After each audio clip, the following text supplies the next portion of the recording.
ಶ್ರೀಗುರುಭ್ಯೋ ನಮಃ. ಹರಿ ಓಂ. ಯೋऽन्तಃ ಪ್ರವಿಶ್ಯ ಮಮ ವಾಚಮಿಮಾಂ ಪ್ರಸತ್ತಾಂ ಸಂಜೀವಯತ್ಯಖಿಲಶಕ್ತಿಧರಸ್ವಧಾಮ್ನಾ ಅನ್ಯಾಂಶ್ಚಾಸ್ತಶರಣಶ್ರವಣತ್ವಗಾದೀನ್ ಪ್ರಾಣಾನ್ ನಮೋ ಭಗವತೆ ಪುರುಷಾಯ ತುಭ್ಯಂ. ಭವತಿ ಯದನುಭಾವಾದ್ಯಡಮೋ ಕೋಪಿ ವಾಗ್ಮಿ ಜಡಮತಿರಮಿದಂ ದುರ್ಜಾಯತೆ ಪ್ರಾಜ್ಞಮೌಲಿಃ सकलवचनचेतो देवता भारती सा मम भजति दत्तां सन्निधिं मानसे च. तपो विद्याविरक्त्यादि सद्गुणौघाकरानहं वादिराजगुरोन् वन्दे हयग्रीवपदाश्रयान्. पूज्याय राघवेन्द्राय सत्यधर्मरताय च भजतां कल्पवृक्षाय नमतां कामधेनवे. ब्रह्मचर्य हरिप्रीति स्वविद्यावादशालिनः इष्टदान् कष्टहर्तॄन्नः विद्यामान्यान् मुनीन् नुमः. श्रीगुरुभ्यो नमः. द्रव्ये ಎಲ್ಲ ಏತಾನ್ಯಕರ್ಮಾಣಿ ಸಂಗಂ ತ್ಯಕ್ತ್ವಾ ಫಲಾನಿಹ ಕರ್ತವ್ಯಾನಿತಿ ಮೇ ಪಾರ್ಥ ನಿಶ್ಚಿತಂ ಮತಮುತ್ತಮಂ. ಕೃಷ್ಣ ಹೇಳ್ತಾನೆ,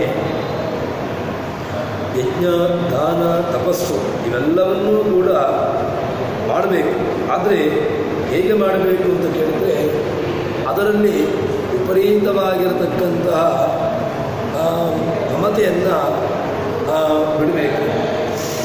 ಮತ್ತು ಆಸಕ್ತಿಯನ್ನು ಬಿಟ್ಟು ಅವನು ಕರ್ಮವನ್ನು ಮಾಡಬೇಕು ಎಂಬುದಾಗಿ ಹೇಳ್ತಾನೆ. ಇನ್ನು ಮತ್ತೊಂದೇನು ಅಂತಂದರೆ ಕರ್ತವ್ಯ. ಒಬ್ಬನು ಮಾಡಬೇಕು ಅಂತ ಮಾಡೋದಲ್ಲ. ಮತ್ತು ಹೇಗೆ ಅಂತ ಕೇಳಿದರೆ ನನ್ನ ಕರ್ತವ್ಯ, ನಾನು ಮಾಡಲೇಬೇಕಾಗಿರತಕ್ಕಂತಹ ಕರ್ಮ, ಅದರಿಂದ ನಾನು ಲೋಪವನ್ನು ಮಾಡಬಾರ್ದು ಅಂತ ಹೇಳಿಕೊಂಡು ಕರ್ತವ್ಯ ಪ್ರಜ್ಞೆಯನ್ನಿಟ್ಟುಕೊಂಡು ಮಾಡಬೇಕು ಎಂಬುದಾಗಿ ಹೇಳ್ತಾನೆ. ಇದನ್ನು ಹೇಳಿದ ನಂತರ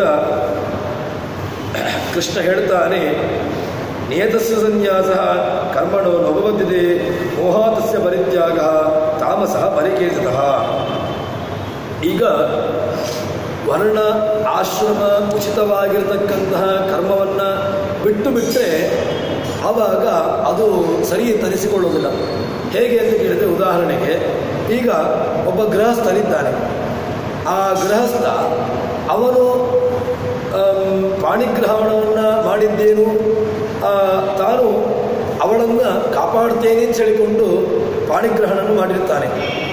ಅಂತಹ ವ್ಯಕ್ತಿ ಅವನು ಮಧ್ಯದಲ್ಲಿ ತಾನು ಅದನ್ನು ಬಿಟ್ಟು ಸನ್ಯಾಸಿ ಆಗ್ತೇನೆ ಅಂತ ಹೇಳಿದರೆ ಅದರಿಂದ ಉತ್ತಮ ವರ್ಣವನ್ನು ನಾನು ಆಶ್ರಯಿಸ್ತಾ ಇದ್ದೇನೆ. ಅಂದರೆ ಈ ಗೃಹಸ್ಥನನ್ನು ಬಿಟ್ಟು ನಾನು ಸನ್ಯಾಸಿ ಆಗ್ತಾ ಇದ್ದೇನೆ, ಆದ್ದರಿಂದ ನನಗೆ ಮೋಕ್ಷ ಆಗ್ತದೆ ಅಂತ ಕೇಳಿದರೆ ಮೋಕ್ಷವಾಗೋದಿಲ್ಲ. ಮೋಕ್ಷ ಆಗೋದಿಲ್ಲ. ಯಾಕಾಗೋದಿಲ್ಲ ಅಂತ ಕೇಳಿದರೆ ಅವನು ಕರ್ತವ್ಯ ಭ್ರಷ್ಟ ಅನ್ನಿಸಿಕೊಂಡ. ವಾಸ್ತವಿಕವಾಗಿ ಅವನು ತನ್ನ ಕರ್ತವ್ಯವನ್ನು ಏನು ಮಾಡಬೇಕಿತ್ತು, ತಾನು ತನ್ನನ್ನು ನಂಬಿಕೊಂಡು ಬಂದಿರತಕ್ಕಂತಹ ಅವಳನ್ನು ತಾನು ರಕ್ಷಣೆ ಮಾಡಬೇಕಿತ್ತು. ಅವಳನ್ನು ಪೂರ್ಣವಾಗಿ ತನ್ನ ಜವಾಬ್ದಾರಿಯುತವಾಗಿ ಅವನನ್ನು ಮಾಡಬೇಕು. ಅವನು ಅದನ್ನು ಬಿಟ್ಟು ನಾನು ಸನ್ಯಾಸಿ ಆಗ್ತೇನೆ, ನಾನು ಸನ್ಯಾಸಿ ಎಂಬುದು ಒಂದು ದೊಡ್ಡ ಧರ್ಮ, ಅದನ್ನು ನಾನು ತೆಗೆದುಕೊಂಡೆ ಅಂತ ಹೇಳಿದರೆ ನನಗೆ ಮೋಕ್ಷ ಆಗ್ತದೆ. ಇಲ್ಲ, ನನಗೆ ಅಂದಂತ ಸಮಸ್ಯೆ ಆಗೋದು. ನೀನು ಎಲ್ಲಿಗೆ ಹೋಗ್ತೀಯ? ನೀನು ಮೋಕ್ಷಕ್ಕೆ ಹೋಗೋದಿಲ್ಲ. ಮತ್ತೇನಾಗ್ತೀಯ ಅಂತ ಕೇಳಿದ್ರೆ ನಿನಗೆ ನರಕಾದಿಗಳು ಆಗ್ತವೆ. ಮತ್ತೇನು ಅಂತ ಕೇಳಿದರೆ, ಯಾರು ತನ್ನ ವರ್ಣ ಉಚಿತವಾಗಿ ಧರ್ಮವನ್ನು ಪರಿಪಾಲನೆ ಮಾಡಿಕೊಂಡು ಭಗವಂತನಲ್ಲಿ ಶ್ರದ್ಧೆಯನ್ನು ಮಾಡ್ತಾ ಇರ್ತಾನೋ ಅವನಿಗೆ ಭಗವಂತನ ದರ್ಶನ ಅದಾಗ್ತದೆ ಅಂತ ಹೇಳ್ತಾನೆ. ನಿಯತಸ್ಯ ಸನ್ಯಾಸ, ನಿಯತವಾಗಿರ್ತಕ್ಕಂಥದ್ದನ್ನು ಅವನು ಆಚರಣೆ ಮಾಡಲೇಬೇಕು. ಮತ್ತು ಸನ್ಯಾಸ ಹೇಗೆ ಅಂತ ಕೇಳಿದರೆ ಅದರಲ್ಲಿ ತಾನಿರ್ತಾನಲ್ವ, ಅಲ್ಲಿ ವಿಪರೀತವಾಗಿ ಮಮಕಾರ, ಆಸಕ್ತಿ ಈ ರೀತಿಯಾಗಿ ನೀನು ಅಲ್ಲಿ ತೊಡಗಿಸಿಕೊಂಡಿ ಅಂತ ಹೇಳಿದರೆ ಆವಾಗ ನಿನಗೇನು ಅಲ್ಲಿಂದ ಹೊರಗೆ ಬರಲಿಕ್ಕೆ ಆಗುವುದಿಲ್ಲ. ಅದಕ್ಕೋಸ್ಕರ ಕೃಷ್ಣ ಏನು ಹೇಳ್ತಾನೆ ಅಂತ ಕೇಳಿದ್ರೆ, ಈ ತ್ಯಾಗ ಬೇರೆ ಸನ್ಯಾಸ ಬೇರೆ ಅಂತ ಅದನ್ನು ಹೇಳ್ತಾನೆ. ಮೋಹಾತಸ್ಯ ಪರಿತ್ಯಾಗ ತಾಮಸಃ ಪರಿಕೀರ್ತಿತಃ. ಈ ಮೋಹದಿಂದಾಗಿ ಅದನ್ನು ಪರಿತ್ಯಾಗ ಮಾಡಿದರೆ ಆವಾಗ ಅದು ತಾಮಸವಾಗಿರತಕ್ಕಂತಹದ್ದು. ಅದರಿಂದ ನನಗೆ ಮೋಕ್ಷ ಆಗ್ತದೆ ಅಂತ ಅನಿಸ್ಕೊಂಡ್ರೆ ಅದು ಮೋಕ್ಷ ಆಗೋದೇ ಇಲ್ಲ. ಮತ್ತೇನಾಗುತ್ತೆ ಅಂತ ಹೇಳಿದ್ರೆ ಈ ನರಕಾದಿ ಅನರ್ಥವೇ ನಿನಗೆ ಆಗುವಂತಹದ್ದು ಅಂತ ಹೇಳ್ತಾನೆ. ಇನ್ನೊಂದು ಏನು ಅಂತ ಕೇಳಿದ್ರೆ ಮತ್ತೆ ಪುನಃ ಇಲ್ಲಿ ಈ ಕರ್ಮದ ಬಗ್ಗೆ ಸ್ವಲ್ಪ ವಿವರಣೆಯನ್ನು ಕೊಡ್ತಾರೆ. ಯಾಕೆ ಅಂತ ಕೇಳಿದ್ರೆ ನಮ್ಮಲ್ಲಿ ಏನು ಭ್ರಮೆ ಇದೆ ಅಂತ ಕೇಳಿದ್ರೆ ಜ್ಞಾನಿ ಅವನು ಕರ್ಮ ಮಾಡಬೇಕಾಗಿಲ್ಲ ಅಂತ ಹೇಳ್ತಾರೆ. ಎಲ್ಲರೂ ಕೂಡ ವಾದ ಏನು ಅಂತ ಕೇಳಿದ್ರೆ ಜ್ಞಾನಿಗೆ ಯಾವ ಕರ್ಮಗಳು ಬಾಧಿಸೋದಿಲ್ಲ ಅಂತ. ಜ್ಞಾನಿಗೆ ಕರ್ಮ ಬಾಧಿಸೋದಿಲ್ಲ ಅಂತ ಹೇಳಲಿಕ್ಕಾಗೋದೇ ಇಲ್ಲ. ಜ್ಞಾನಿಯೂ ಕೂಡ ಕರ್ಮವನ್ನು ಮಾಡಲೇಬೇಕು. ನಿಯತಂಕುರು ಕರ್ಮತ್ವಂ. ಅವನಿಗೆ ಎಲ್ಲಿಯ ತನಕ ಈ ಜೀವದ ಈ ಶರೀರದ ಸಂಬಂಧ ಉಂಟೋ ಅಲ್ಲಿಯ ತನಕ ಅವನು ಕರ್ಮವನ್ನು ಆಚರಣೆ ಮಾಡಲೇಬೇಕು. ಅದರಿಂದ ಹೇಡಿಯಾಗಿ ಪಲಾಯನವಾದಿಯಾಗಿ ಅವನು ಹೋಗ್ಲಿಕ್ಕೆ ಸಾಧ್ಯವೇ ಇಲ್ಲ. ಇನ್ನೊಂದೇನು ಅಂತ ಕೇಳಿದ್ರೆ ಕರ್ಮವನ್ನೇ ಬಿಟ್ಟು ಬಿಡುವ ಅಂತ. ಈ ಕರ್ಮವೇ ಬೇಡ ನನಗೆ, ಕೇವಲ ನಾನು ಜ್ಞಾನ ಮಾರ್ಗವನ್ನು ಹಿಡ್ಕೊಳ್ತೇನೆ, ಜ್ಞಾನ ಮಾರ್ಗದಿಂದ ನನಗೆ ಮೋಕ್ಷ ಆಗ್ತದೆ ಸಾಕು ನನಗೆ ಅಂತ ಹೇಳಿದ್ರೆ ಸಾಧ್ಯವೇ ಇಲ್ಲ. ನಿನಗೆ ಮೋಕ್ಷ ಆಗಬೇಕು ಅಂತ ಹೇಳಿದ್ರೆ ಕರ್ಮವೂ ಬೇಕು, ಜ್ಞಾನವೂ ಬೇಕು. ಕರ್ಮದಲ್ಲಿ ಆಸಕ್ತಿ ಇರದೆ ಮಾಡಿದಾಗ ಮಾತ್ರ ತನ್ಮೂಲಕವಾಗಿ ಜ್ಞಾನ ಬರ್ತದೆ. ಆ ಜ್ಞಾನದಿಂದಾಗಿ ಮೋಕ್ಷ ಆಗ್ತದೆ ಹೊರತು ಕೇವಲ ಕರ್ಮವೂ ಮೋಕ್ಷಕ್ಕೆ ಕಾರಣ ಆಗುವುದಿಲ್ಲ. ಕೇವಲ ಜ್ಞಾನವು ಅದು ಮೋಕ್ಷಕ್ಕೆ ಕಾರಣವಾಗ್ತದೆ. ಯಾಕೆ? ಕೇವಲ ಜ್ಞಾನವನ್ನು ಮೋಕ್ಷಕ್ಕೆ ಅದು ಹೇಳ್ಬೋದು, ಆದರೆ ಕೇವಲ ಕರ್ಮವನ್ನು ಮೋಕ್ಷಕ್ಕೆ ಉಪಯೋಗಿ, ಅದೇ ಮೋಕ್ಷಕ್ಕೆ ಸಹಕಾರಿ ಕಾರಣ ಅಂತ ಯಾವ ಕಾರಣಕ್ಕೂ ಕೂಡ ಹೇಳಲಿಕ್ಕೆ ಬರೋದಿಲ್ಲ. ಇನ್ನೊಂದು ಇಲ್ಲಿ ಮೋಹ ಅಂತ ಉಂಟು. ಮೋಹ ಶಬ್ದಕ್ಕೆ ಏನರ್ಥ ಅಂತ ಕೇಳಿದ್ರೆ ಮೋಹಾತಸ್ಯ ಪರಿತ್ಯಾಗ ತಾಮಸಃ ಪರಿಕೀರ್ತಿತ ಅಂತ ಕೃಷ್ಣ ಒಂದು ಶಬ್ದವನ್ನು ಹೇಳಿದ್ದಾನೆ. ಈ ಮೋಹ ಅಂತ ಹೇಳಿದ್ರೆ ಮಿಥ್ಯಾಜ್ಞಾನ. ಮಾಡಿದ್ರೂ ಆಯಿತು ಮಾಡದಿದ್ರೂ ಆಯಿತು, ಕರ್ಮ ಮಾಡಬೇಕು ಅಂತ ಕೃಷ್ಣ ಹೇಳಿದ್ದಾನೆ. ನಾವು ಮಾಡಿದ್ರೂ ಆಯಿತು ಮಾಡದಿದ್ರೂ ಆಯಿತು, ಅದರಲ್ಲಿ ನಮಗೆ ಬಾಧಕ ಇಲ್ಲ ಸಾಧಕವೂ ಇಲ್ಲ ಅಂತ ಹೇಳಿದ್ರೆ ಇಲ್ಲ. ಅದು ನಿನಗೆ ಸಾಧಕ ಇಲ್ಲವೋ ಗೊತ್ತಿಲ್ಲ, ಬಾಧಕ ಅಂತೂ ಬೇಕಾದಷ್ಟಿದೆ. ನೀನು ಕರ್ಮವನ್ನು ಬಿಟ್ಟು ಹೋದಿ ಅಂತ ಹೇಳಿದ್ರೆ ಅದನ್ನು ಆವಾಗ ನಿನಗೆ ಆ ಕರ್ಮವನ್ನು ಬಿಟ್ಟಂತಹ ಒಂದು ದೋಷ ಅದು ಬಾಧಿಸದೆ ಅಂತ ಹೇಳ್ತಾನೆ. ಇನ್ನೊಂದು ಏನು ಅಂತ ಕೇಳಿದ್ರೆ ಮಿಥ್ಯಾಜ್ಞಾನ ಅಂತ ಹೇಳಿದಾಗ ಕರ್ಮವನ್ನೇ ಬಿಡುವುದು ಅಂತ ಹೇಳಿದ್ರೆ ಅದು ಮೋಹ. ಕರ್ಮವನ್ನು ಬಿಡಲಿಕ್ಕೆ ಅದು ಯಾವ ಕಾಲಕ್ಕೂ ಯಾರೂ ಕೂಡ ಅದನ್ನು ಉದ್ದೇಶ ಮಾಡಲಿಲ್ಲ ಅಂತ ಹೇಳ್ತಾನೆ. ಇನ್ನೇನು ಅಂತಂದರೆ ದುಃಖಮಿತ್ಯೇವಯತ್ ಕರ್ಮ ಕಾರ್ಯಕ್ಲೇಶ ಭಯಾತ್ತಿ ಚೇತ್ ಸಕೃತ್ವ ರಜಸಂತ್ಯಾಗಂ ನೈವ ಕರ್ತ್ಯಾಗ ಫಲಂ ಲಭೇತ್. ದುಃಖಮಿತ್ಯೇವ ಯತ್ ಕರ್ಮ. ಇನ್ನೊಂದು ಏನು ಅಂತ ಕೇಳಿದ್ರೆ ಕರ್ಮ ಮಾಡಿದಾಗ ಏನಾಗುತ್ತೆ ಅಂತ ಕೇಳಿದ್ರೆ ಶ್ರಮ ಯಾಕೆ ಬೇಕು? ಅಯ್ಯೋ ಏನೋ ಒಂದು ಕರ್ಮ ಮಾಡಬೇಕು. ಉದಾಹರಣೆಗೆ ಯಾವುದೋ ಒಂದು ಯಾಗ ಅಂತ ಇಟ್ಟುಕೊಳ್ಳುವ.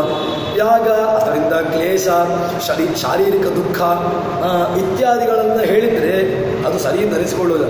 ನೀನು ಕರ್ಮಾಚರಣೆಯನ್ನು ಕಷ್ಟ ಅಥವಾ ಅದು ಶರೀರಕ್ಕೆ ಶ್ರಮ ಹೀಗೆಲ್ಲ ಇಟ್ಟುಕೊಂಡು ನೀನು ಮಾಡಿದರೆ ಆವಾಗ ಕರ್ಮವನ್ನು ತ್ಯಾಗ ಮಾಡಿದರೆ ಅದು ರಾಜಸ, ಅದು ನಿನ್ನ ರಾಜಸ ಗುಣವನ್ನು ತಿಳಿಸ್ತದೆ. ನಮ್ಮಲ್ಲಿ ಕೆಲವು ಸಂದರ್ಭದಲ್ಲಿ ಇದೆಲ್ಲ ಬರ್ತಾ ಇರ್ತದೆ ಈ ಬುದ್ಧಿಗಳು. ಹೇಗೆ ಅಂತ ಕೇಳಿದ್ರೆ ಕರ್ಮ ಯಾಕೆ ಬೇಕು, ಸುಮ್ಮನೆ ಕರ್ಮ ಮಾಡಿದರೆ ದೇಹಕ್ಕೂ ಶ್ರಮ ಅಥವಾ ಭಯ ಹೀಗೆಲ್ಲ ಅದನ್ನು ಕರ್ಮ ಬೇಡ ಬಿಟ್ಟು ಬಿಡುವ. ಅದು ರಾಜಸ ಗುಣ. ಆ ರಾಜಸ ಬುದ್ಧಿಯಿಂದಾಗಿ ಆ ರೀತಿಯಾಗಿರ್ತಕ್ಕಂತಹ ಮನಸ್ಸುಗಳು ನಿಮ್ಮಲ್ಲಿ ಬರುವಂತಹದ್ದು. ಅದನ್ನೂ ಕೂಡ ಕ್ಲೇಶ ಅಥವಾ ದುಃಖದಾಯಕ ಶಾರೀರಿಕ ಶ್ರಮ ಇದೆಲ್ಲ ಕಾರಣ ಇಟ್ಟುಕೊಂಡು ಕರ್ಮವನ್ನು ಬಿಟ್ಟು ಬಿಡುವ ಅಂತ ಹೇಳಲಿಕ್ಕೆ ಸಾಧ್ಯವೇ ಇಲ್ಲ. ಇನ್ನೊಂದು ಏನು ಅಂತ ಕೇಳಿದ್ರೆ ಆ ರೀತಿಯಾಗಿ ಮಾಡಿ ತಾನೇನಾದರೂ ಕೂಡ ಭಗವಂತನು ಹೋಗುತ್ತೇನೆ ಅಂತ ಭ್ರಮೆ ಇದ್ದರೆ ಅದು ಸಾಧ್ಯ ಇಲ್ಲ. ಸಕೃತ್ವ ರಾಜಸ ತ್ಯಾಗಂ ನೈವ ಕರ್ಮ ಫಲ ನೈವ ತ್ಯಾಗ ಫಲಂ ಲಭೇತ್. ನೀನು ಕರ್ಮವನ್ನು ಬಿಟ್ಟು ನಾನೊಬ್ಬ ತ್ಯಾಗಿ ಅಂತ ಅನಿಸಿಕೊಂಡೆ ಇಲ್ಲ. ಯಾರು ಹೇಳಿದ್ರು ನೀನು ತ್ಯಾಗಿ ಅಂತ ಅನಿಸಿಕೊಂಡಿ ಅಂತ? ತ್ಯಾಗ ಅಲ್ಲಿ ಬರಲೇ ಇಲ್ಲ. ಆ ತ್ಯಾಗ ಶಬ್ದಕ್ಕೆ ಆ ರೀತಿಯಾಗಿರ್ತಕ್ಕಂಥ ಅರ್ಥವನ್ನು ಯಾರೂ ಹೇಳಿಲ್ಲ. ನೀನು ಶಾರೀರಿಕ ಕೆಲಸ ನನಗೆ ಮಾಡಲಿಕ್ಕೆ ಉದಾಸೀನ, ಅಥವಾ ಮಾಡಿದರೆ ಶಾರೀರಿಕ ದೈಹಿಕ ಶ್ರಮಗಳು, ಇದೆಲ್ಲ ಕಾರಣ ಇಟ್ಟುಕೊಂಡು ಕರ್ಮದಲ್ಲಿ ಪಲಾಯನವಾದಿಯಾಗಿ ನೀನು ಹೋದ್ರೆ ಅಂತ ಹೇಳಿದ್ರೆ ಆವಾಗ ನಿನಗೆ ಅದರಿಂದ ಶ್ರೇಯಸ್ಸೂ ಇಲ್ಲ.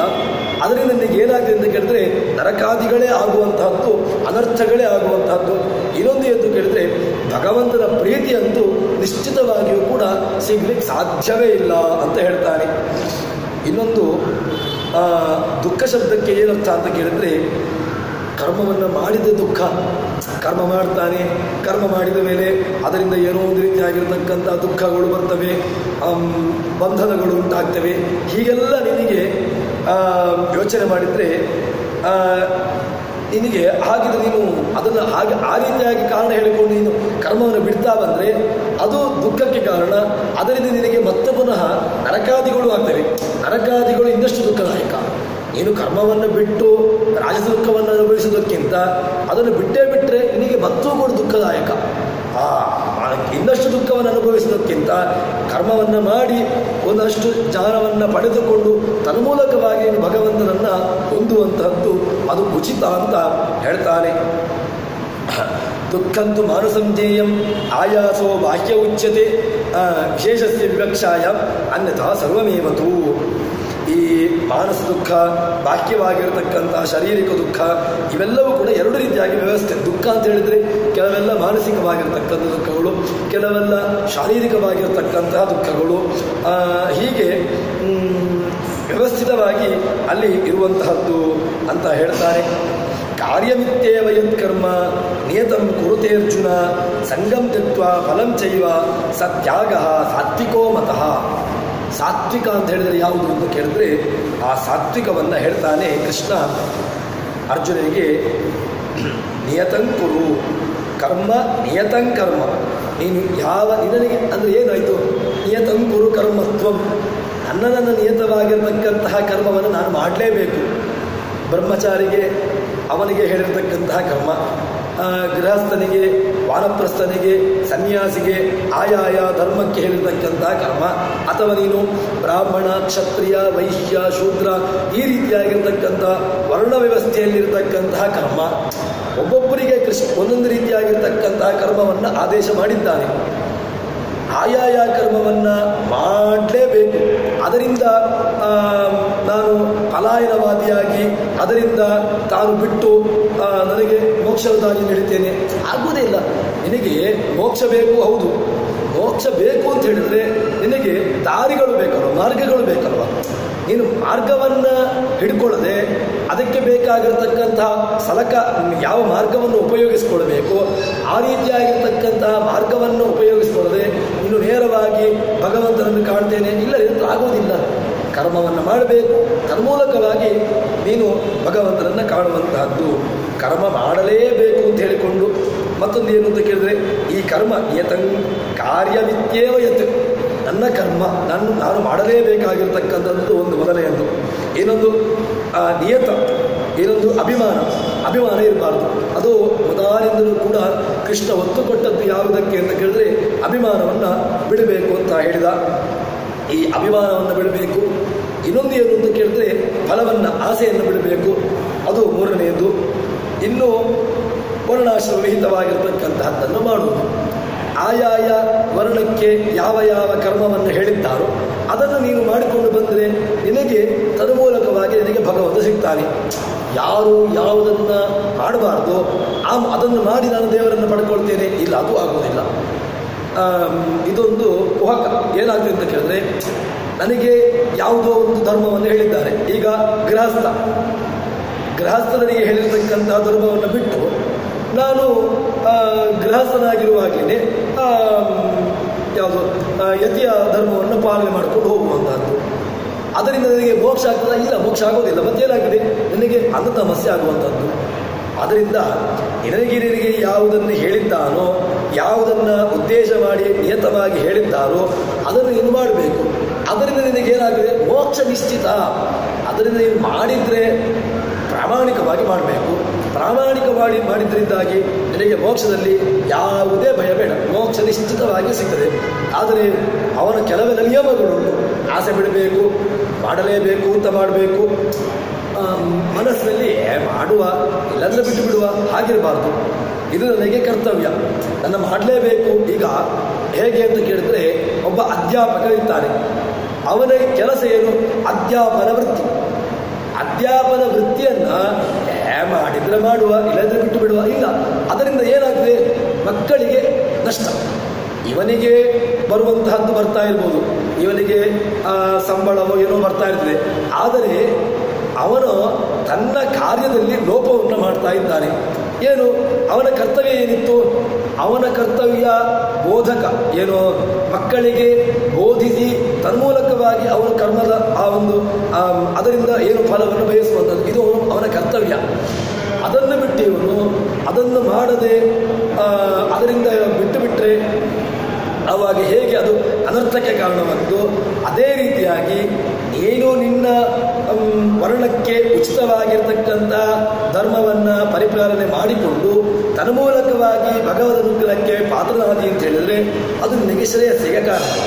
ಇಲ್ಲ, ನಾನು ನಿನ್ನ ಬಿಡ್ತೇನೆ, ಯಾವುದಕ್ಕೂ ನಾನು ಬೇರೆದಕ್ಕೆ ಹೋಗ್ತೇನೆ ಅಂತ ಹೇಳಿದ್ರೆ ಅದು ನಿನ್ನ ಶ್ರೇಯಸ್ಸಿಗೆ ಕಾರಣ ಆಗುವುದಿಲ್ಲ, ನಿನ್ನ ಅವನತೆಗೆ ಅದು ಕಾರಣ ಆಗದೆ ಅಂತ. ಈಗ ಕೃಷ್ಣ ಯಾಕೆ ಅರ್ಜುನನಿಗೆ ಹೇಳಿದ? ಅವನು ಸನ್ಯಾಸಿ ಆಗ್ತೇನೆ ಅಂತ ಹೊರಟ. ವಾಸ್ತವಿಕವಾಗಿ ಕ್ಷತ್ರಿಯ ಯಾರು? ಅರ್ಜುನ ಕ್ಷತ್ರಿಯ. ಕ್ಷತ್ರಿಯನಾಗಿರ್ತಕ್ಕಂಥವನು ಬಿಟ್ಟು ಬಿಡ್ತೇನೆ ಅಂತ ಹೇಳಿದ್ರಿಂದ ಏನಾಯಿತು? ಅವನು ಕರ್ತವ್ಯ ಭ್ರಷ್ಟನಾದ. ಯಾವುದನ್ನು ಮಾಡಬೇಕಿತ್ತೋ ಅದರಿಂದ ಚ್ಯುತನಾದ. ಆ ಚ್ಯುತನಾದ್ರಿಂದಾಗಿ ಅವನಿಗೆ ಕೃಷ್ಣ ಎಚ್ಚರಿಕೆ ಕೊಡ್ತಾನೆ, ನೀನು ನಿನ್ನ ಕರ್ಮವನ್ನು ಮಾಡದೆ ಒಂದು ವೇಳೆ ನಿನಗೆ ಮೋಕ್ಷ ಸಿಗ್ತದೆ ಅಂತ ಭ್ರಮೆಯಲ್ಲಿದ್ದರೆ ನಿನಗೆ ಮೋಕ್ಷ ಸಿಗೋದಿಲ್ಲ. ಯಾಕೆ ಸಿಗೋದಿಲ್ಲ? ಕರ್ತವ್ಯದಿಂದ ಚ್ಯುತನಾದಿ, ಕರ್ತವ್ಯ ಭ್ರಷ್ಟನಾಗಿ ನೀನು ಮೋಕ್ಷಕ್ಕೆ ಹೋಗೋದು ಬಿಟ್ಟು ನೀನು ನರಕಾದಿಗಳಿಗೆ ಹೋಗಬೇಕಾಗಿದೆ. ಅದಕ್ಕೋಸ್ಕರ ಏನು ಮಾಡು? ನೀನು ಯುದ್ಧವನ್ನು ಮಾಡು ಅಂತ ಹೇಳಿಕೊಂಡು ಅರ್ಜುನನಿಗೆ ಹೇಳ್ತಾ ಇದ್ದಾನೆ. ಇದು ಮಾಡಿದ್ರಿಂದಾಗಿ ಸಾತ್ವಿಕ ಅವನಿಗೆ ಯುದ್ಧ ಏನಾಯಿತು? ಯುದ್ಧ ನಿಜವಾಗಿ ತುಂಬ ನಾಶಗಳು, ಸಾವು ನೋವುಗಳು. ಮೊದಲಿಗೆ ಹೇಳಿದ್ದಲ್ವ, ಜಾಯತೆ ವರ್ಣಸಂಕರ ಅಂತ. ಯಾರ ಹೆಂಡತಿ ಮಕ್ಕಳು, ಕೆಲವರ ಹೆಂಡಂದಿರು ಹೋಗ್ತಾರೆ, ಕೆಲವರು ವಿಧುರರಾಗ್ತಾರೆ, ಕೆಲವರು ವಿಧವೆಯರಾಗ್ತಾರೆ. ಇದರಿಂದ ಏನಾಗಿದೆ? ಜಾಯತೆ ವರ್ಣಸಂಕರ.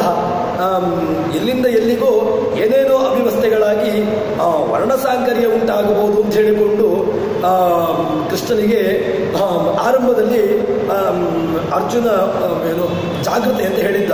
ವರ್ಣಸಾಂಕರ್ಯ ಬರ್ತದೆ ಮಾರಾಯ ಅಂತ ಕೃಷ್ಣನಿಗೆ ಗೊತ್ತಿರಲಿಲ್ವ? ಎಲ್ಲವನ್ನೂ ತಿಳಿದೇ ಕೃಷ್ಣ ಅರ್ಜುನನಿಗೆ ಹೇಳ್ತಾ ಇದ್ದಾನೆ. ಅದು ನೀನು ಬಿಟ್ಟು ಅಂತ ಹೇಳಿದ್ರೆ ಅದು ನಿನಗೆ ಪೂರಕ ಅನ್ನಿಸಿಕೊಳ್ಳೋದಿಲ್ಲ, ಅದು ನಿನಗೆ ಮಾರಕವಾಗ್ತದೆ. ನಾನು ಯುದ್ಧವನ್ನು ಬಿಟ್ಟು ನಾನು ಅಷ್ಟು ಮಂದಿಯ ಪ್ರಾಣವನ್ನು ಉಳಿಸಿದೆ, ಅದರಿಂದಾಗಿ ಎಲ್ಲವೂ ಕೂಡ ಕ್ಷೇಮ ಆಯಿತು. ಇಲ್ಲ, ಏನು ಗಡಿಯಲ್ಲಿರತಕ್ಕಂತಹ ಯೋಧ ಏನು ಮಾಡಬೇಕು? ಶತ್ರುಗಳನ್ನು ಸದೆ ಬಡಿಲೇಬೇಕು. ಶತ್ರುಗಳು ಅಯ್ಯೋ ಪಾಪ, ಅವರು ಕೂಡ ಮನುಷ್ಯರು, ಅವರನ್ನು ಸದೆ ಬಡಿಯುವಂಥದ್ದು ತಪ್ಪಾಗ್ತದೆ. ಇಲ್ಲ, ಸದೆ ಬಡಿಯುವಂಥದ್ದು ಅವನ ಕರ್ತವ್ಯ. ಅವನ ಕರ್ತವ್ಯವನ್ನು ಮಾಡದೆ ಅವನು ಬಿಟ್ಟು ಬಿಟ್ಟ ಅಂತ ಹೇಳಿದ್ರೆ ಕರ್ತವ್ಯ ಭ್ರಷ್ಟನಾದ. ಅದರಿಂದ ಅವನಿಗೆ ಲೌಕಿಕವಾಗಿರ್ತಕ್ಕಂಥದ್ದಾಗುವಾಗ ಏನಾಗ್ತದೆ? ಅವನಿಗೆ ಅಲ್ಲಿ ಶಿಕ್ಷೆಗಳಾಗ್ತದೆ. ನೀನು ಆಧ್ಯಾತ್ಮಿಕವಾಗಿ ನೋಡಿದಾಗ ನಿನಗೇನಾಗ್ತದೆ? ನೀನು ಅಂಧಂತಮಸ್ಸಿಗೋ ನರಕಾದಿಗಳಿಗೂ ನೀನು ಬೀಳ್ತೀಯಾ ಅಂತ ಎಚ್ಚರವನ್ನು ಕೇಳಿಕೊಡ್ತಾನೆ.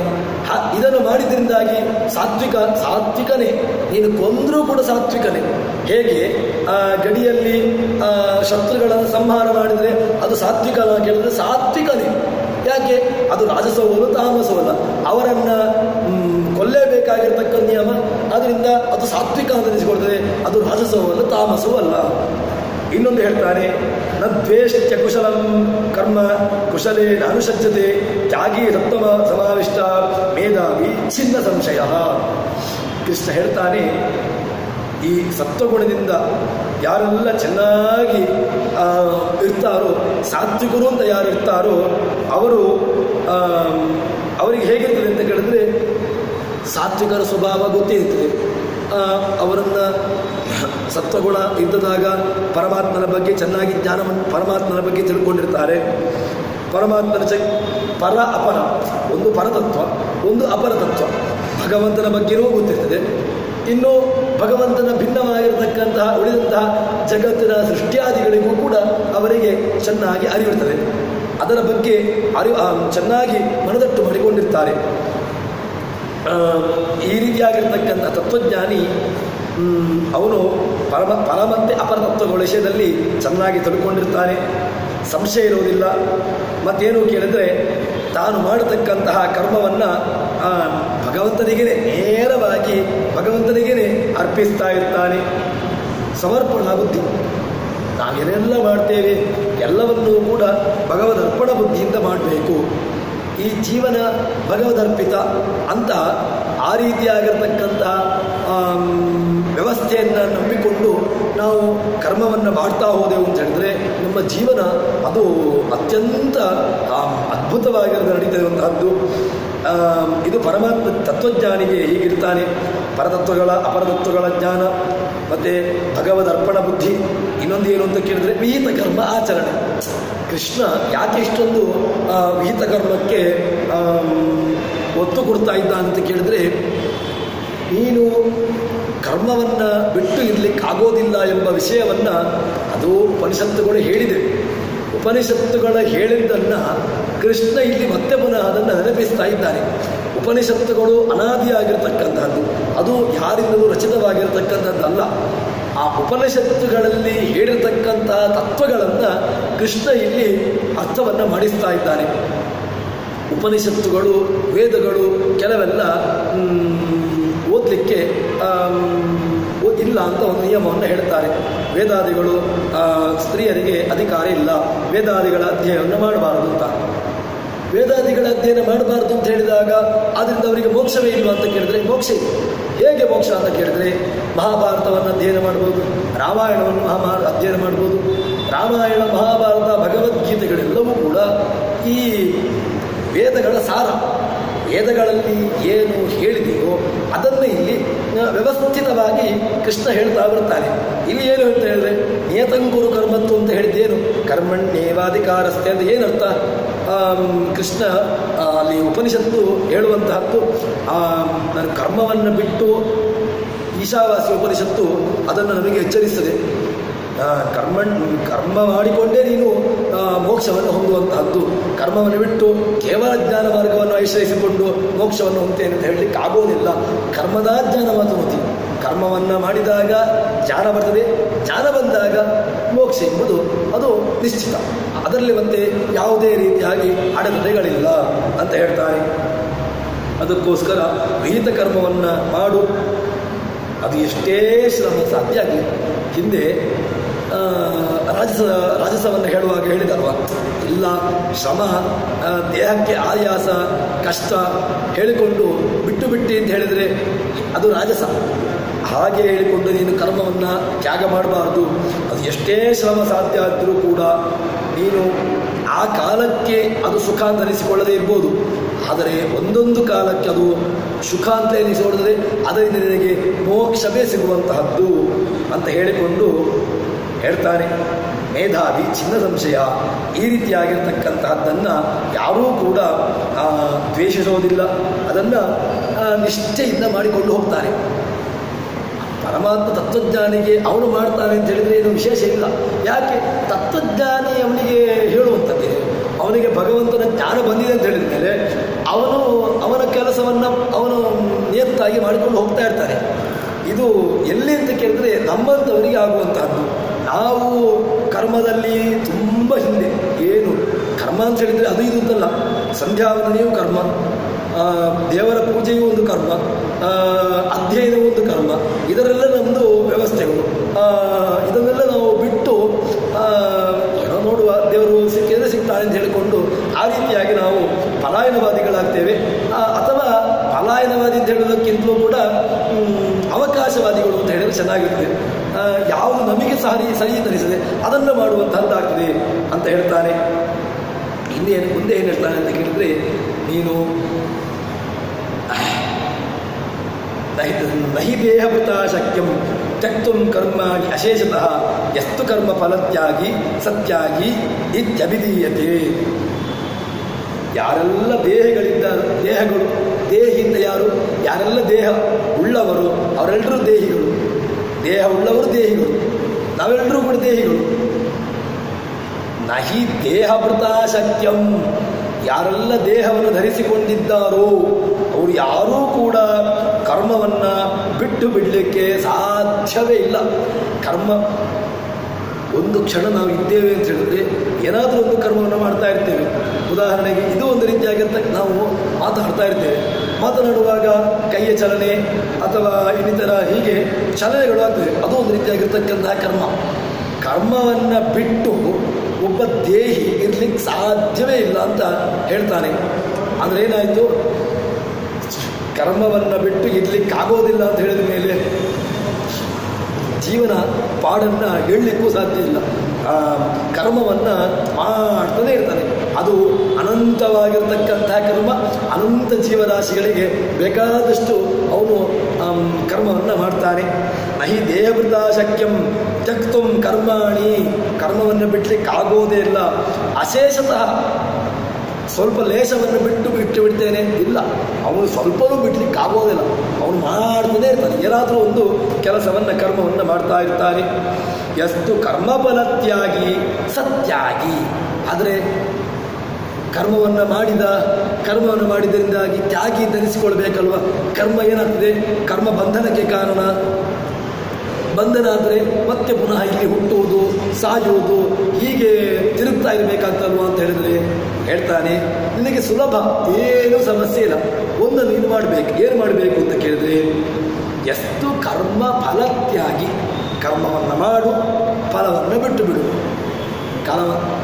ಕೆಲಸ ಮಾಡು, ಸಂಬಳ ಕೇಳಬೇಡ ಅಂತ ಹೇಳಿದರೆ ಹೇಗೋ ಹಾಗೆ. ಇದು ಹಾಗಲ್ಲ. ಕರ್ಮ ಮಾಡಬೇಕು, ಫಲ ಅಂತ ಹೇಳಿದರೆ ನೀನು ನಿಷ್ಕಾಮ ಕರ್ಮವನ್ನು ಮಾಡು.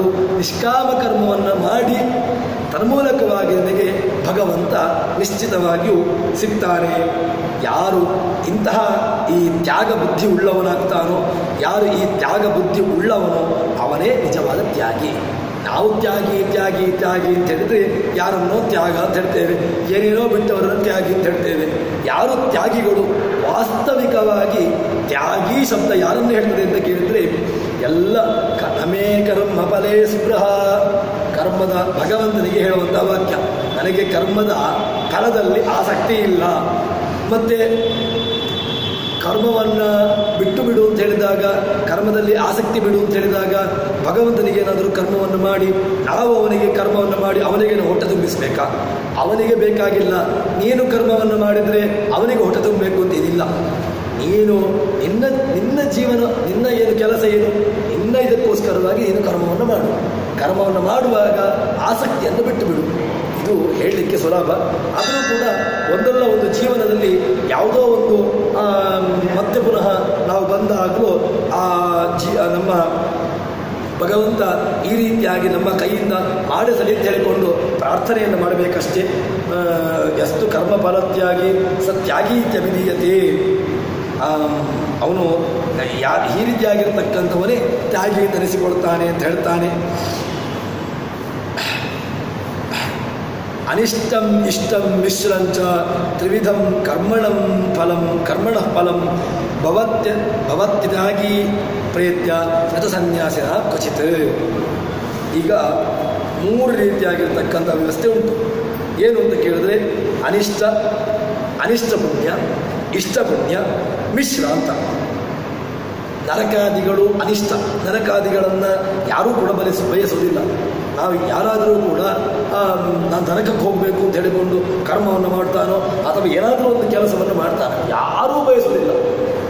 ಅವನು ಮಾಡತಕ್ಕಂತಹ ಕರ್ಮಕ್ಕೆ, ಅವನ ಪ್ರಾರಬ್ಧ ಕರ್ಮಕ್ಕನುಸಾರವಾಗಿ ನರಕನೋ ಸ್ವರ್ಗನೋ ಏನೋ ಆಸಿದ್ರೆ ಹೊರತು ಬೇಕು ಅಂತಲೇ ಉದ್ದೇಶ ಇಟ್ಟುಕೊಂಡು ನಾನು ನರಕಕ್ಕೆ ಹೋಗಬೇಕು ಅಂತ ಹೇಳಿಕೊಂಡು ಯಾರೂ ಕೂಡ ಕರ್ಮವನ್ನು ಮಾಡೋದಿಲ್ಲ. ನರಕಾದಿಗಳು ಅನಿಷ್ಟ, ಸ್ವರ್ಗಾದಿಗಳು ಇಷ್ಟ. ಸ್ವರ್ಗಕ್ಕೆ ಹೋದಾಗ ಭಗವಂತ ಏನು ಮಾಡ್ತಾನೆ, ಅವನು ಮಾಡಿರತಕ್ಕಂತಹ ಕರ್ಮಕ್ಕೆ ಸರಿಯಾಗಿ ಒಳ್ಳೆಯದನ್ನು ಇಷ್ಟಾನ್ ಭೋಗಾನ್ ಹೀರೋ ದೇವ ದಾಸಿಂದೇಜು ಎಲ್ಲ ಅವನಿಗೆ ಬೇಕಾಗಿರ್ತಕ್ಕಂಥದ್ದನ್ನು ಭಗವಂತ ನೀಡ್ತಾನೆ. ಇನ್ನೊಂದು ಮಿಶ್ರ, ಅದು ನಮ್ಮಂಥವ್ರು ಮಾನವರಿಗೆ, ಮನುಷ್ಯರಿಗೆ ಸಿಗುವಂತಹದ್ದು ಮಿಶ್ರ ಫಲ. ಇದು ಕರ್ಮಫಲ ಯಾರೆಲ್ಲ ಬಿಟ್ಟು ಬಿಡ್ತಾರೆ, ಎಲ್ಲವನ್ನೂ ಕೂಡ ಬಿಟ್ಟು ಬಿಡ್ತಾರೆ. ಬಿಟ್ಟು ಬಿಡುವುದು ಅಂತ ಹೇಳಿದರೆ ಎಲ್ಲವನ್ನು ಬಿಡುವುದು ಅಂತ ಹೇಳಿದ್ರೆ ಕರ್ಮದಲ್ಲಿ ಆ ಫಲ ಆಸಕ್ತಿ ಎಲ್ಲವನ್ನು ಯಾರು ಬಿಡ್ತಾನೋ ಅಂಥವನಿಗೆ ಏನಾಗ್ತದೆ ಅಂತ ಕೇಳಿದರೆ ಈ ಮರಣದ ನಂತರ ಅವನಿಗೆ ಭಗವಂತ ಈ ರೀತಿ ಕೆಲವು ಸಂದರ್ಭದಲ್ಲಿ ನರಕಾದಿಗಳ ಅನಿಷ್ಟ ಫಲವನ್ನು ಕೆಲವು ಸಂದರ್ಭದಲ್ಲಿ ಕೊಡ್ತಾನೆ. ಯಾರಿಗೆ ನಮಗೆ ಗೊತ್ತಿರ್ತದ ಅವನು ಯಾವ ಕರ್ಮವನ್ನು ಯಾವ ಉದ್ದೇಶ ಇಟ್ಟುಕೊಂಡು ಮಾಡಿರ್ತಾನೆ ಅಂತ ಹೇಳಿಕೊಂಡು ನಮಗೂ ಗೊತ್ತಿರೋದಿಲ್ಲ. ಅಥವಾ ನಾವು ಯಾವ ಕರ್ಮವನ್ನು ಮಾಡಿದ್ದೇವೆ, ಯಾವ ಉದ್ದೇಶ ಇಟ್ಟುಕೊಂಡು ಮಾಡಿದ್ದೇವೆ ಅಂತ ಅದು ನಮಗೆ ಗೊತ್ತಿರೋದಿಲ್ಲ. ಕೆಲವು ಕರ್ಮಗಳಿಗೆ ನರಕಾದಿಗಳು ಆಗ್ತವೆ, ಇನ್ನು ಕೆಲವುದಕ್ಕೆ ಸ್ವರ್ಗಾದಿಗಳು ಆಗ್ತವೆ, ಇನ್ನು ಕೆಲವು ಸಂದರ್ಭದಲ್ಲಿ ಮಿಶ್ರ ಫಲ ಅದು ಆಗ್ಬೋದು, ಇದು ಆಗ್ಬೋದು, ಅಥವಾ ಮತ್ತೆ ಪುನಃ ಹುಟ್ಟುವಂತಹದ್ದು ವ್ಯವಸ್ಥೆಯೂ ಇರ್ಬೋದು. ಹೀಗೆ ಆ ಮಿಶ್ರ ಫಲವನ್ನು ಅನುಭವಿಸ್ತಾನೆ. ತ್ಯಾಗಿ ಮತ್ತು ಸನ್ಯಾಸಿ, ಆ ಭವತ್ಯ ತ್ಯಾಗೀನ ಸನ್ಯಾಸಿನ ಈ ತ್ಯಾಗಿಗಳಿಗೆ ಮತ್ತು ಸನ್ಯಾಸಿಗಳಿಗೆ ಇಂತಹದ್ದಾಗುವುದಿಲ್ಲ. ತ್ಯಾಗಿಗಳು ಹೇಗಿರಬೇಕು ಅಂತ ಕೇಳಿದರೆ ತ್ಯಾಗ ಬುದ್ಧಿ ಉಳ್ಳವರಾಗಬೇಕು. ತ್ಯಾಗಿ ಅಂತ ಹೇಳಿದರೆ ಕೇವಲ ಬಾಯಿ ಮಾತಿನಿಂದ ಅಥವಾ ಒಂದು ಹೊಲನೋಟಕ್ಕೆ ಕಾಣಿಸುವ ಹಾಗೆ ಇದ್ದರೆ ಅದು ಸಾಧ್ಯ ಇಲ್ಲ. ಮತ್ತೇನು ಕೇಳಿದರೆ ವಾಸ್ತವಿಕವಾಗಿ ಅವನಲ್ಲಿ ಅಂತರಂಗ ಶುದ್ಧಿ ಇರಬೇಕು. ಅಂತರಂಗ ಶುದ್ಧಿ ಇದ್ದುಕೊಂಡು ಅವನು ಮಾಡತಕ್ಕಂಥದ್ರಲ್ಲಿ ಯಾವುದೇ ಕರ್ಮದಲ್ಲಿ ಸ್ವಲ್ಪವೂ ಕೂಡ ಆಸಕ್ತಿ ಇರಬಾರ್ದು. ಕರ್ಮ ಮಾಡಬೇಕು, ಆಸಕ್ತಿ ನಾನು ಕರ್ಮವನ್ನು ಮಾಡ್ತಾ ಇದ್ದೇನೆ, ನನಗೆ ಮೋಕ್ಷ ಸಿಗಬೇಕು ಅಂತ ಹೇಳಿಕೊಂಡು ಆಸಕ್ತಿ ಇಟ್ಟುಕೊಂಡು ಮಾಡಿದಾಗ ಅದಕ್ಕೆ ನನಗೆ ಆಗ್ತದೆ ಅಂತ ಕೇಳಿದ್ರೆ ಆಗೋದಿಲ್ಲ. ನೀನು ಅಷ್ಟು ಹಂತಕ್ಕೆ ಹೋಗಬೇಕು. ತ್ಯಾಗಿಗಳಿಗೆ ಸನ್ಯಾಸಿ ಅಂತ ಹೇಳಿದ್ರೆ ಹಿಂದೆ ಸನ್ಯಾಸಿಗಳಿಗೆ ವಿವರಣೆಯನ್ನು ಕೊಟ್ಟಿದ್ದಾನೆ. ಸನ್ಯಾಸಿ ಅಂತ ಹೇಳಿದ್ರೆ ಕೇವಲ ಕಾವಿ ಬಟ್ಟೆಯನ್ನು ಉಟ್ಟುಕೊಂಡ್ರೆ ಸನ್ಯಾಸಿ ಅಂತ ಹೇಳಿದ್ರೆ ಸಾಧ್ಯವೇ ಇಲ್ಲ. ಕಾವಿ ಬಟ್ಟೆಯನ್ನು ಉಟ್ಟುಕೊಂಡ ತಕ್ಷಣ ಅದು ಸನ್ಯಾಸಿ ಅಂತ ಹೇಳಿದರೆ ಸನ್ಯಾಸತ್ತು ಬರುವುದಿಲ್ಲ. ಸನ್ಯಾಸತ್ತು ಎಲ್ಲಿ ಬರಬೇಕು ಅಂತ ಕೇಳಿದ್ರೆ ಮನಸ್ಸಿನಲ್ಲಿ ಬರಬೇಕು, ಬುದ್ಧಿಯಲ್ಲಿ ಬರಬೇಕು.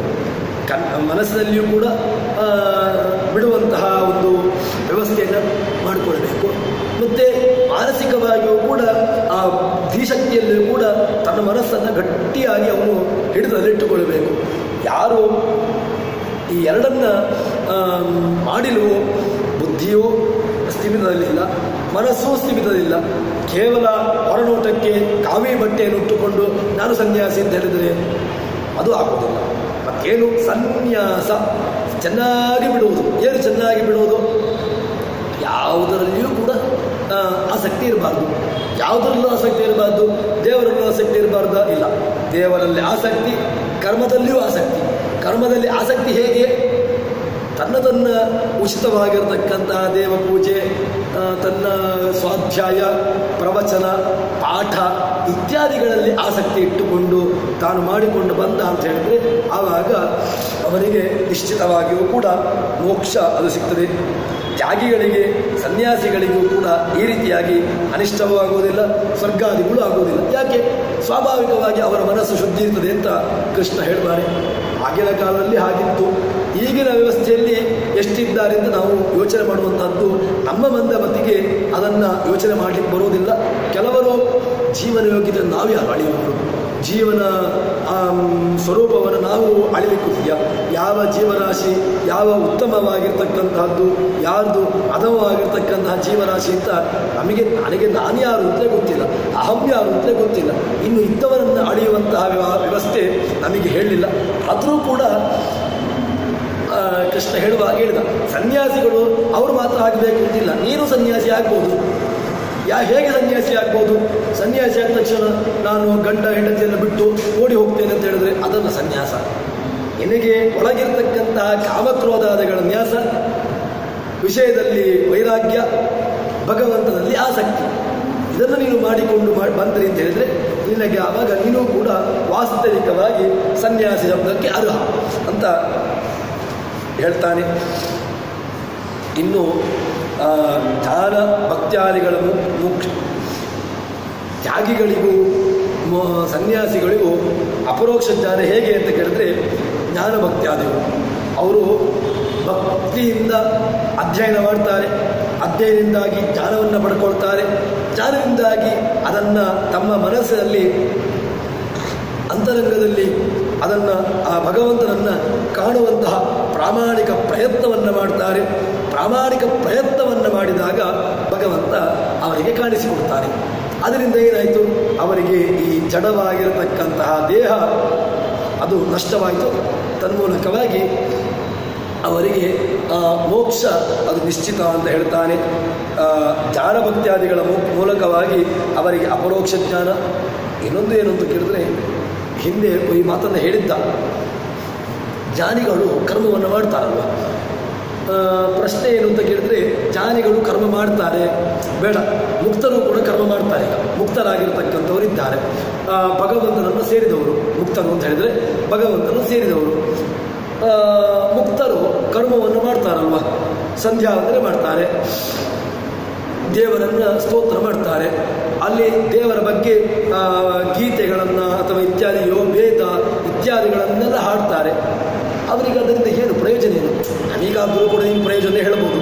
ಏನು, ನಾವೀಗ ಮಾಡತಕ್ಕಂಥದ್ದಕ್ಕೆ ಮೋಕ್ಷವೋ ಫಲ ಅಂತ ಹೇಳ್ಬೋದು. ಮೋಕ್ಷಕ್ಕೆ ಹೋಗಿರ್ತಕ್ಕಂತಹ ವ್ಯಕ್ತಿ ಅವರ ಅಂತಹ ಜೀವರಾಶಿಗಳಿಗೆ ಏನು ವ್ಯವಸ್ಥೆ ಅಂತ ಕೇಳಿದ್ರೆ, ಅದನ್ನೂ ಕೂಡ ಕೃಷ್ಣ ಮೊದಲೇ ಉತ್ತರ ಕೊಟ್ಟಿದ್ದಾರೆ. ಮುಕ್ತಿಯನ್ನು ಹೋದವರಿಗೆ ಏನು ಅಂತ ಪ್ರಶ್ನೆ ಅಲ್ವಾ. ಮುಕ್ತಿಯನ್ನು ಹೋದಿರತಕ್ಕಂತಹ ಜೀವರಾಶಿಗಳಿಗೆ ಅವರು ಮಾಡತಕ್ಕಂತಹ ಕರ್ಮಕ್ಕೆ ನಿಷ್ಫಲ ಅಲ್ಲ. ಮತ್ತೇನಾಗ್ತದೆ ಅಂತ ಕೇಳಿದ್ರೆ, ಅವರು ಅಲ್ಲಿ ಸ್ವಾಭಾವಿಕವಾಗಿ ಅವರು ನಾವೀಗ ಇಲ್ಲಿ ಸಂಧ್ಯಾ ವಂದನೆ ಮಾಡು, ಪೂಜೆ ಮಾಡು, ಓದು ಅಂತ ಹೇಳೋದು ಯಾಕೆ? ಯಾವುದೋ ಒಂದು ಬಾಹ್ಯವಾಗಿರತಕ್ಕಂತಹ ಭಯ. ಯಾರೋ ಬೈತಾರೆ, ದೊಡ್ಡವರು ನೋಡಿದರೆ ಬೈತಾರೆ ಅಂತ ಹೇಳಿಕೊಂಡು ಮಾಡ್ತೇನೆ. ಅವರದ್ದು ಏನು ಅಂತ ಕೇಳಿದ್ರೆ ಸ್ವರೂಪನೇ ಹಾಗೆ. ದೇವರನ್ನು ಪೂಜೆ ಮಾಡಬೇಕು ಅಂತ ಮಾಡೋದಲ್ಲ, ದೇವರನ್ನು ಸ್ಮರಣೆ ಮಾಡಬೇಕು ಅಂತ ಮಾಡೋದಲ್ಲ, ಅವರಿಂದ ಅದು ಆಗ್ತಾ ಹೋಗ್ತಾ ಇರ್ತದೆ. ಅವರ ಜೀವ ಸ್ವಾಭಾವಿಕವಾಗಿ ಅದನ್ನು ಮಾಡ್ತಾ ಇರ್ತಾನೆ. ಅದರಿಂದ ಏನಾಗ್ತದೆ ಅಂತ ಕೇಳಿದ್ರೆ, ಭಗವಂತ ಅವರಿಗೆ ಸುಖದಲ್ಲಿ ಅತಿಶಯವನ್ನು ನೀಡ್ತಾನೆ, ತುಂಬ ಸುಖವನ್ನು ನೀಡ್ತಾನೆ. ಸುಖಾತಿಶಯ, ಆನಂದಾತಿಶಯ ಅಂತ ಹೇಳ್ತಾರೆ. ಮೋಕ್ಷದಲ್ಲೇ ಮಾಡಿರ್ತಕ್ಕಂತಹ ಏನು ಒಂದು ಕ್ರಿಯೆ ಉಂಟು, ಕರ್ಮ ಉಂಟು, ಅದು ವ್ಯರ್ಥ ಅಲ್ಲ. ಮತ್ತೇನು ಕೇಳಿದ್ರೆ ಆ ವ್ಯರ್ಥ ಅಲ್ಲ, ಅದಕ್ಕೆ ಭಗವಂತ ಅದಕ್ಕೂ ಕೂಡ ಫಲವನ್ನು ನೀಡ್ತಾನೆ.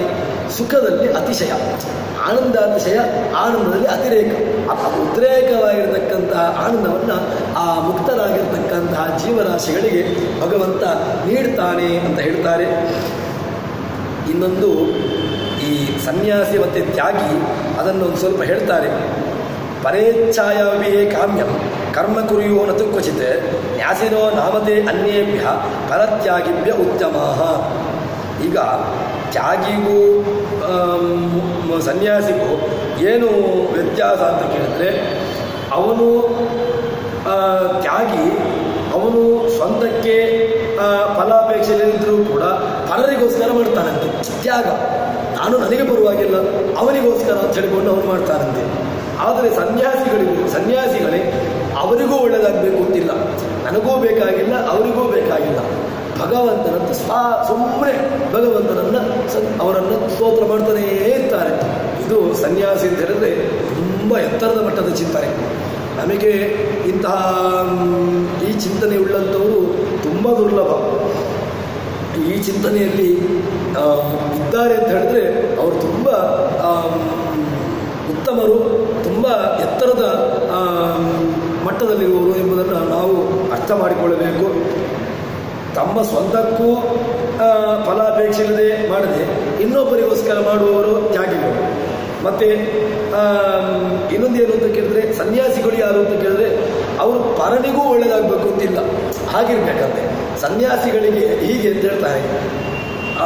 ಇದು ವ್ಯತ್ಯಾಸ. ಅದಕ್ಕೋಸ್ಕರ ಹೀಗೆ ಯಾರಾದರೂ ಇದ್ದೇವೆ ಅಂತ ಹೇಳಿದರೆ ಅವರನ್ನು ನಾವು ತ್ಯಾಗಿ ಸನ್ಯಾಸಿ ಅಂತ ಹೇಳ್ತಾರೆ. ಅಂಥವರಿಗೆ ಮೋಕ್ಷ ನಿಶ್ಚಿತ ಅಂತ ಹೇಳ್ತಾರೆ. ಪಂಚೈತಾನಿ ಮಹಾಬಾಹೋ ಕಾರಣಾನಿ ನಿಬೋಧಮೆ ಸಾಂಖ್ಯೆ ಕೃತಾಂತೆ ಪ್ರೋಕ್ತಾನಿ ಸಿದ್ಧಯೇ ಸರ್ವಕರ್ಮಣ. ಕೃಷ್ಣ ಹೇಳ್ತಾನೆ, ಈಗ ಕಪಿಲಾವತಾರದಲ್ಲಿ ಸಾಂಖ್ಯಶಾಸ್ತ್ರ, ಇಲ್ಲಿ ನಿರೀಶ್ವರ ಸಾಂಖ್ಯ ಅಂತಿದೆ, ನಿರೀಶ್ವರ ಸಾಂಖ್ಯವಾದ ಅಂತಿದೆ, ಸೇಶ್ವರ ಸಾಂಖ್ಯವಾದ ಅಂತಿದೆ. ಈಶ್ವರನ್ನು ಒಪ್ಪಿಕೊಂಡು ಹೇಳ್ತಾರೆ ಕೆಲವರು, ಇನ್ನು ಯಾರೂ ಇಲ್ಲ ಅಂತ ಹೇಳಿಕೊಂಡು ಈ ನಿರೀಶ್ವರ ಸಾಂಖ್ಯರಿದ್ದಾರೆ. ಅವರೆಲ್ಲರೂ ಕೂಡ ಕೆಲವರೆಲ್ಲ ಈ ಸಾಂಖ್ಯಶಾಸ್ತ್ರವನ್ನು ಹೇಳಿದ್ದಾರೆ. ಅದನ್ನು ನಾನು ನಿನಗೆ ಹೇಳ್ತೇನೆ ಎಂಬುದಾಗಿ ಕಪಿಲಾವತಾರದಲ್ಲಿ ಹೇಳಿರ್ತಕ್ಕಂಥದ್ದು. ಕಪಿಲ ಮುನಿ, ಕಪಿಲೋಪಾಖ್ಯಾನ ಅಂತ. ಆ ಕಪಿಲ ಮುನಿ ಅವನು ಹೇಳಿರ್ತಕ್ಕಂತಹದ್ದು ಈ ಸಾಂಖ್ಯಶಾಸ್ತ್ರ. ಕಪಿಲಮುನಿಯಿಂದ ಪ್ರವರ್ತಿತವಾಗಿರ್ತಕ್ಕಂತಹದ್ದು ಸಾಂಖ್ಯಶಾಸ್ತ್ರ.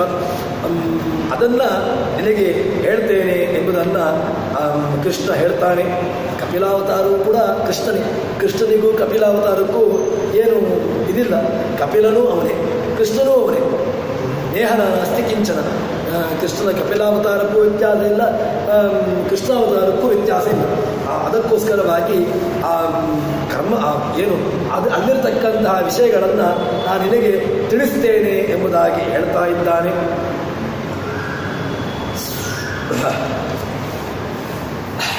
ಕಥಿತಂ ಪರಮಂ ಸಾಂಖ್ಯಂ ಕಪಿಲಾಖ್ಯೇನ ವಿಷ್ಣುನ ಸೇಶ್ವರಂ ವೈದಿಕಂ ಸಾಕ್ಷಾತ್ ಜ್ಞೇಯಂ ಅನ್ಯತ್ ಅವೈದಿಕಂ.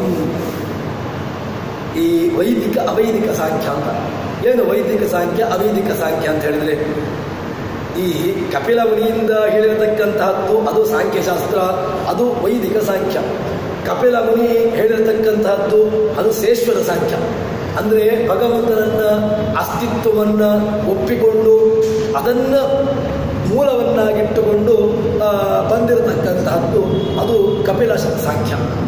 ಅದನ್ನು ನೀವು ಒಪ್ಪಿಕೊಳ್ಳೇಬೇಕು. ಇನ್ನೊಂದೇನು ಅಂತ ಕೇಳಿದ್ರೆ ಅನ್ಯಥ ಅವೈದಿಕ. ಇನ್ನು ಕೆಲವರು ಏನು ಅಂತ ಕೇಳಿದ್ರೆ ಅದು ಈ ಶೇಶ್ವರ ಸಾಂಖ್ಯ ವೇದ ಪ್ರಮಾಣ. ಶೇಶ್ವರ ಸಾಂಖ್ಯ ವೇದಕ್ಕೆ ಸರಿಯಾಗಿರ್ತಕ್ಕಂತಹ ಅರ್ಥವನ್ನು ಇಟ್ಟುಕೊಂಡು ಅದು ಹೊರಟಿರತಕ್ಕಂಥದ್ದು. ಅದಕ್ಕೋಸ್ಕರ ಆ ಕಪಿಲ ಮುನಿಯಿಂದ ಹೇಳಿರ್ತಕ್ಕಂಥದ್ದನ್ನು ಅದು ವೈದಿಕ, ಅದು ಒಪ್ಪಿಕೊಳ್ಳಬಹುದು. ವೈದಿಕ ಅಂತ ಹೇಳಿದ್ರೆ ಏನರ್ಥ ಅಂತ ಕೇಳಿದ್ರೆ ವೇದ ಪ್ರಣಿಹಿತ ಅಂತ. ವೈದಿಕ ಶಬ್ದಕ್ಕೆ ಅರ್ಥ ಇದೆ. ವೈದಿಕ ವೇದಕ್ಕೆ ಯಾವುದು ಸರಿಯಾಗಿದೆಯೋ ಅದನ್ನು ವೈದಿಕ ಅಂತ ಕರೆಯುವಂತಹದ್ದು. ವೇದ ಪ್ರಣಿಹಿತ ಧರ್ಮ. ಅನ್ಯತೆ ಅವೈದಿಕ. ಇನ್ನೊಂದು ನಿರೀಶ್ವರ ಸಾಂಖ್ಯ ಇದೆ. ನಿರೀಶ್ವರ ಸಾಂಖ್ಯ ಅದರಲ್ಲಿ ಈಶ್ವರ ಇಲ್ಲ, ಧರ್ಮ ಇಲ್ಲ, ಕರ್ಮ ಇಲ್ಲ, ಏನೂ ಇಲ್ಲ ಅಂತ ಹೇಳ್ತಾರೆ. ಅದನ್ನು ನಿರಾಕರಣೆ ಮಾಡ್ತಾರೆ. ಅದು ನಿರೀಶ್ವರ ಸಾಂಖ್ಯವನ್ನು ಯಾರೂ ಕೂಡ ಒಪ್ಪಿಕೊಳ್ಳುವುದಿಲ್ಲ. ಮತ್ತು ತ್ರಯಾಚಾರ್ಯರು ಕೂಡ ಅದನ್ನು ಒಪ್ಪಿಕೊಳ್ಳಿಕ್ಕೆ ಹೋಗುವುದಿಲ್ಲ. ಯಾಕೆ ಅಂತ ಕೇಳಿದ್ರೆ ಮತತ್ರಯರಲ್ಲಿ ಒಪ್ಪಿಕೊಳ್ಳತಕ್ಕಂತಹ ಒಂದು ಸಾಮಾನ್ಯ ವಿಚಾರ ಅಂತ ಕೇಳಿದ್ರೆ ಎಲ್ಲರೂ ಕೂಡ ದೇವರನ್ನು ಒಪ್ಪಿಕೊಳ್ತಾರೆ. ದೇವರಲ್ಲಿ ವಿಷಯದಲ್ಲಿ ವ್ಯತ್ಯಾಸಗಳಿರ್ಬೋದು, ಆದರೆ ಈ ನಿರೀಶ್ವರ ಸಾಂಖ್ಯರು ದೇವರೇ ಇಲ್ಲ ಅಂತ ಹೇಳಿಬಿಡ್ತಾರೆ. ಅದಕ್ಕಿಂತ ಈ ಮತತ್ರಯಾಚಾರ್ಯರು ದೇವರನ್ನು ಒಪ್ಪಿಕೊಂಡು ಭಿನ್ನ ಅಭಿಪ್ರಾಯ ಭೇದ ಇರ್ಬೋದು ಹೊರತು ದೇವರನ್ನೇ ಇಲ್ಲ ಅಂತ ಹೇಳಿಕೊಂಡಿಲ್ಲ. ಅದಕ್ಕೋಸ್ಕರನೇ ಎಲ್ಲ ಶಾಸ್ತ್ರಗಳಿಗೆ ಮತಗಳಿಗೆ ಇನ್ನೊಂದು ಯಾವುದು ಪೂರ್ವಪಕ್ಷ ಯಾವುದು ಅಂತ ಕೇಳಿದ್ರೆ ಜೈನರು ಅವರು ಈ ವೇದವನ್ನು ಒಪ್ಪಿಕೊಳ್ಳೋದಿಲ್ಲ. ಸನಾತನವಾಗಿರತಕ್ಕಂಥದ್ದಕ್ಕೆ ಒಂದು ಬೇಸ್ ಬೇಕು ಅಂತ ಹೇಳಿದ್ರೆ ವೇದವನ್ನು ಒಪ್ಪಿಕೊಳ್ಳಲೇಬೇಕು. ವೇದವನ್ನು ಒಪ್ಪಿಕೊಳ್ಳದೆ ನಾವು ಹೇಗೆ ದೇವರನ್ನಾದರೂ ಸಾಧನೆ ಮಾಡಲಿಕ್ಕೆ ಒಂದು ಬೇಸ್ ಬೇಕು. ಯಾವುದೋ ಒಂದು ಸ್ಟೇಜೇ ಇಲ್ಲದೆ ಈಗ ದೇವರು ಅಂತ ಹೇಳಿದಾಗ ಆ ದೇವರು ಎಲ್ಲಿಂದ ನಮಗೆ ಸಿದ್ಧನಾಗುವುದಿಲ್ಲ. ದೇವರು ಅಂತ ಹೇಳಿ ಆ ದೇವರನ್ನು ಸಾಧನೆ ಮಾಡಲಿಕ್ಕೆ ಒಂದು ವ್ಯವಸ್ಥೆ ಬೇಕು. ಅದು ಯಾವುದು ಅಂತ ಕೇಳಿದ್ರೆ ಈ ವೇದ. ಎಲ್ಲರೂ ಕೂಡ ಅದಕ್ಕೋಸ್ಕರವಾಗಿ ಎಲ್ಲ ಆಚಾರ್ಯರು ಕೂಡ ವೇದವನ್ನು ಒಪ್ಪಿಕೊಳ್ತಾರೆ, ಭಗವಂತನನ್ನು ಒಪ್ಪಿಕೊಳ್ತಾರೆ. ಈ ಜೈನ ಮತದವರು ವೇದವನ್ನೇ ಅವರು ಒಪ್ಪಿಕೊಳ್ಳೋದಿಲ್ಲ. ವೇದ ಇಲ್ಲ, ವೇದ ಅದು ಯಾವುದಕ್ಕೂ ಕೂಡ ಅದನ್ನು ಪ್ರಮಾಣ ಅಂತ ಹೇಳಿ ಬರೋದಿಲ್ಲ ಅಂತ ಹೇಳಿಕೊಂಡು ಹಾಗೆ ಹೇಳ್ತಾರೆ.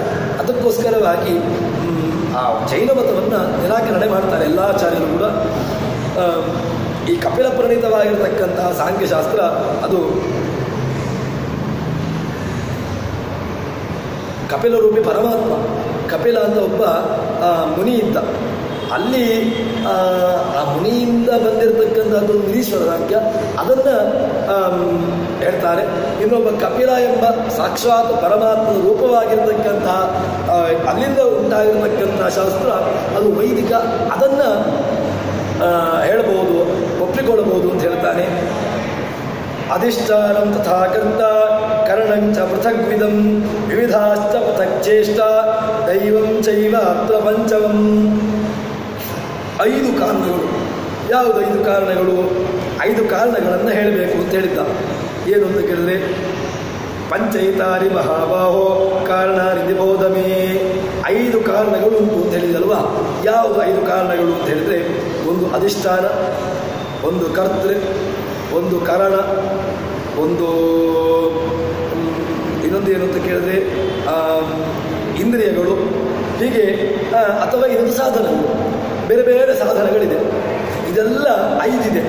ಈ 5 ಯಾವುದು ಅಂತ ಕೇಳಿದ್ರೆ ಅದನ್ನು ಚೆನ್ನಾಗಿ ಬಿಡಿಸ್ತಾರೆ. ಅಧಿಷ್ಠಾನ ದೇಹ,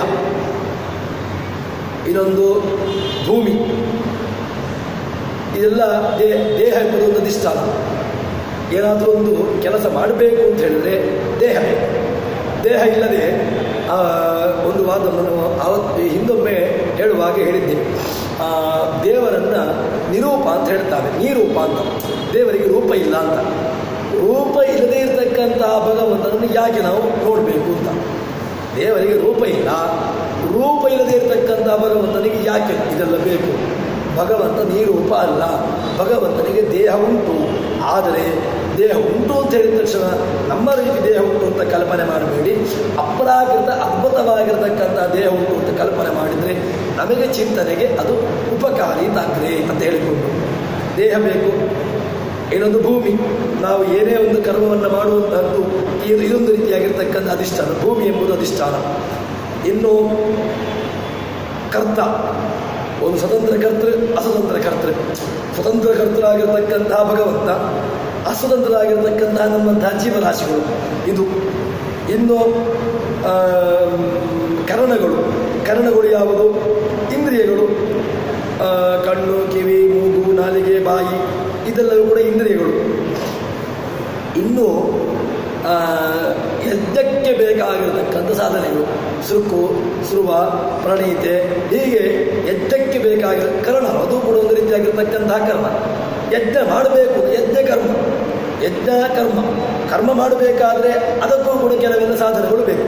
ಅದಕ್ಕೆ ಹೇಳಿರ್ತಕ್ಕಂತಹ ಕರ್ಮ ಏನು? ಯಜುರ್ವೇದಿಗಳಿಗಾಗುವಾಗ ಸ್ಪ್ಯ ಅಂತ ಹೇಳ್ತಾರೆ, ಅಥವಾ ಈ ಸೃಕು, ಸೃವ ಇತ್ಯಾದಿಗಳು ಹಲವ ಚಮಸ ಅಂತ ಹೇಳಿಕೊಂಡು ಬೇರೆ ಬೇರೆ ವ್ಯವಸ್ಥೆಗಳನ್ನು ಹೇಳಿಕೊಂಡು ಬರ್ತಾರೆ. ಅದು ಕೂಡ ಕರ್ಣಗಳು, ಸಾಧನಗಳು. ಸೃಕ್ಸೃವಾದಿ ನಾನಾ ವಿಧವಾಗಿರ್ತಕ್ಕಂತಹ ಯಾಗ ಸಾಧನಗಳು. ಇನ್ನು ಶಾರೀರಿಕ ಮಾನಸಿಕವಾಗಿರ್ತಕ್ಕಂತಹ ಕ್ರಿಯೆಗಳು. ಇನ್ನೊಂದೇನು ಅಂತ ಕೇಳಿದ್ರೆ ಅದೃಷ್ಟವನ್ನು ಒಪ್ಪಿಕೊಳ್ಳಲೇಬೇಕು. ಯಾವುದಿದ್ರೂ ಕೂಡ ಅದೃಷ್ಟ ಇಲ್ಲ ಅಂತ ಹೇಳಿದರೆ ಇವನಿಗಾಗೋದಿಲ್ಲ. ಎಲ್ಲವನ್ನೂ ಎಲ್ಲ ಇರ್ತದೆ, ಈ ಭಗವಂತನ ಈ ಅದೃಷ್ಟವೇ ಇಲ್ಲ ಅಂತ ಹೇಳಿದ್ರೆ ಅದೆಲ್ಲವೂ ಕೂಡ ಹೋಗಿಬಿಡ್ತದೆ. ಅದಕ್ಕೋಸ್ಕರವಾಗಿ ಹೀಗೆ 5 ಕಾರಣಗಳನ್ನು ಹೇಳ್ತಾನೆ. ಈ 5 ಕಾರಣಗಳ ಬಗ್ಗೆ ವಿಶಿಷ್ಟವಾಗಿ, ಇನ್ನೂ ವಿಶೇಷವಾಗಿ ಅದನ್ನು ಹೇಳ್ತಾನೆ. ಅದನ್ನು ನಾಳೆ ಸೇರಿದಾಗ ನೋಡೋಣ ಅಂತ ಹೇಳುವಲ್ಲಿ ಇವತ್ತಿನ ಪ್ರವಚನವನ್ನು ಶ್ರೀಕೃಷ್ಣಾರ್ಪಣಮಸ್ತು. ಸರ್ವಣ ಸಂಪೂರ್ಣ ಸರ್ವದೋಷ ವಿವರ್ಜಿತ ಪ್ರೀತಾಂ ದೇವಾಲಂ ವಿಷ್ಣುವೇ ಪರಮಸ್ತೋತ್ರ. ಶ್ರೀಕೃಷ್ಣಾರ್ಪಣಮಸ್ತು.